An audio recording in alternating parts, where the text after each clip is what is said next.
So I've done some digging through the internet to try and answer, where is Civilization 6 at? Is it over? Is it done? Or are we going to get more DLC and then look forward to the future?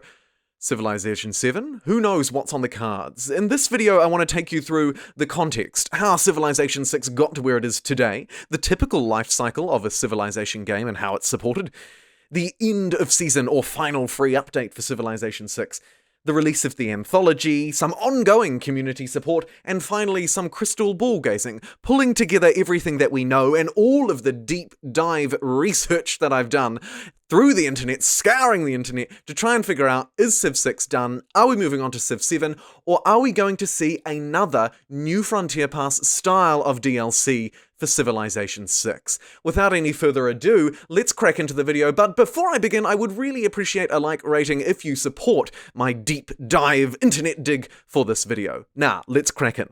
For starters, I think we should discuss the context. So, Civilization 6 came out in 2016, and since then we've seen the release of two significant DLC packs, Rise and Fall and Gathering Storm, and then in 2020, the New Frontier Pass came out, a different way of doing DLC for Civ. The New Frontier Pass released over a period of 9 months between 2020 and 2021, and at each point, bi-monthly, we received new content, a Civ, a game mode, some other things that added to the game and fleshed out the experience. The developers have said that they really enjoyed the New Frontier Pass model. I won't dwell on the model too much now, maybe in a separate video, maybe later, but all you need to know is that the typical 4 to 5 years that a Civilization game is supported is actually already up, right? It released in 2016, Civilization 6, and the New Frontier Pass concluded in 2021. That's a 5-year lifespan. Now, if we think back, Civilization 5 came out in 2010 and concluded in 2014. It had 4 years. Beyond Earth came after that. It had but 2 years. Civilization 4 earlier had around 4 to 5 years as well. So, historically, we could say, well, Civilization 6 has lived up to expectations. Its life has concluded. Now, it gets spicier than that, though. With the last update that came out for the game, they were calling it the quote-unquote final free update for Civilization 6, the final mega balancing patch. It released in April of 2021, and there was a little bit of confusion, both from the developers' official announcements and also from them just trolling people on Twitter, which I'm so here for. Either way, we weren't really sure. Was it the last update for the New Frontier Pass? Was it the final free update, but there would be more paid content added later? Was it the final balancing patch update, but that's it? We didn't really know, and it wasn't explicitly clear. My opinion was that it will be the last update that we get for Civilization 6. That was my opinion. And for the most part, it still is. However, as I've done digging and research for this video, I find myself a little bit confused, to be honest. So, what are they doing now, is the next question we have to ask. What are they up to? Well, the Civilization 6 Anthology, released after the New Frontier Pass came out just recently in 2021. The Anthology combined all of the DLC together into one succinct package. They called it the Ultimate Civilization 6 Experience. Historically, we haven't seen this happen for other Civ games, except on Steam you can get what's called the Meier's Civilization Anthology, which came out at the end of Civ 5's lifecycle and included everything in Civ 5, and I believe a lot of older Civ games as well. It was like the complete collection prior to Civ 6 coming out. They might have to redo that now too. But we haven't really seen any anthologies aside from that one, and that one did signal the end of an era for Civilization 5. So that could be a clue. However, as with everything with Civilization 6, there's a catch. So, while the Anthology released on PC, it wasn't available for other Civ players until now.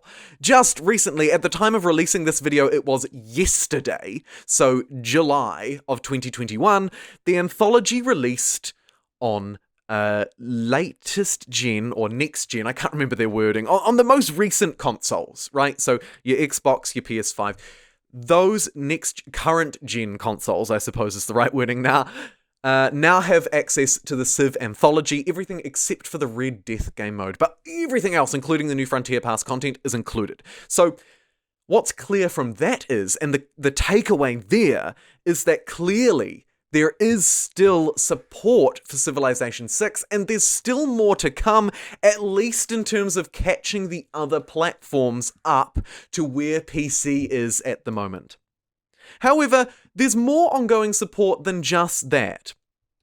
So, sure, we have the Anthology on console. What about PC? Well, if you head to the Civ 6 Twitter, you'll actually notice that they are still very actively supporting this game. Rather than being quiet, rather than perhaps slightly teasing that they're working on something else, or, advertising job openings, these kind of things that we start to see happening, they're still really actively supporting it. As you would expect, of course, right? To play devil's advocate here, well, it's their most recent game. Of course they're going to be supporting it. They want to keep sales up. And that's totally a legitimate line of thinking.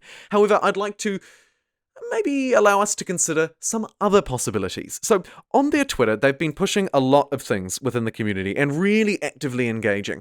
Their socials team and the development team are really active on socials, which is great. But more than that, just recently we saw them publish the Impossible Save Challenge, which was a big community event where you could download a map, right? It was this impossible save. The game was nearly completed. I did it in 7 turns, but it was a challenge, right? Because it was basically this in-game save where you were destined to lose unless you turned things around.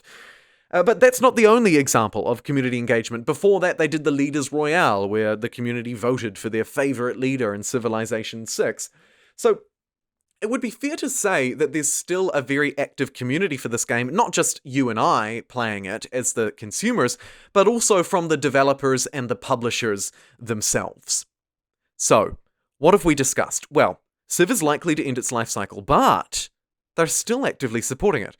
We had the final update, but was it really the last thing we'll see for Civ 6? This is where we're at. It's a state of slight confusion. There's still some disagreement, but I think by and large, people expect Civ 6 to either be concluded or be sort of tidying itself up, right? Rounding itself out. Maybe we see one more thing. Maybe. Unlikely, but maybe. Now let's do some crystal ball gazing. What does the future hold for the Civilization 6 or Civilization 7 and the Civ franchise as a whole? I think that the new Frontier Pass is a brilliant clue as to what's going to come next. The developers have said that they preferred the new Frontier Pass approach over previous DLC models. And while it was initially mixed with consumers, I think by and large, the model works well, assuming that the game has all of the fundamental mechanics it needs, right? So Gathering Storm and Rise and Fall introduced fundamental mechanics, particularly Gathering Storm, right? We got late game diplomacy, we got natural events, refined loyalty systems, and so on and so forth. Once a game is in that state, the new Frontier Pass model works really well, because you're not sort of implementing new features month by month, but rather supplementing what already exists with new game modes, with new civs, with new leaders, keeping it fresh, okay? The new Frontier Pass did a great job at keeping Civ 6 fresh. Now, I wasn't even making content or even playing Civilization for a good period of the new Frontier Pass. In fact, most of it. So I'm not even biased here saying it's great because I can make lots of videos on it, right? That would be a line that you would expect me to say, but that wasn't the case for me. I'm actually relatively unbiased here. However, I think it worked well to keep the community alive. Part of that is content creation, but that's not the only part. It benefits players like you and I. We can come back and try something new in a game that we enjoy, and it can become sort of less stale or not stale again and again and again. It's constantly being slightly refreshed and slightly altered. I expect in future that we will see new Frontier Pass style DLC releases, even for more significant gameplay features. I think the new Frontier Pass model, indeed that Season Pass model that we're seeing elsewhere in the community, works well. It works well for the consumer, it works well for the developer, and dare I say, it probably works pretty well for the publisher too. In terms of Civilization 7, I would expect us to be looking out across maybe a 2-year time horizon from now, but I'll save that crystal ball gazing for another time. Thank you very much for watching, and I'll see you in the next one.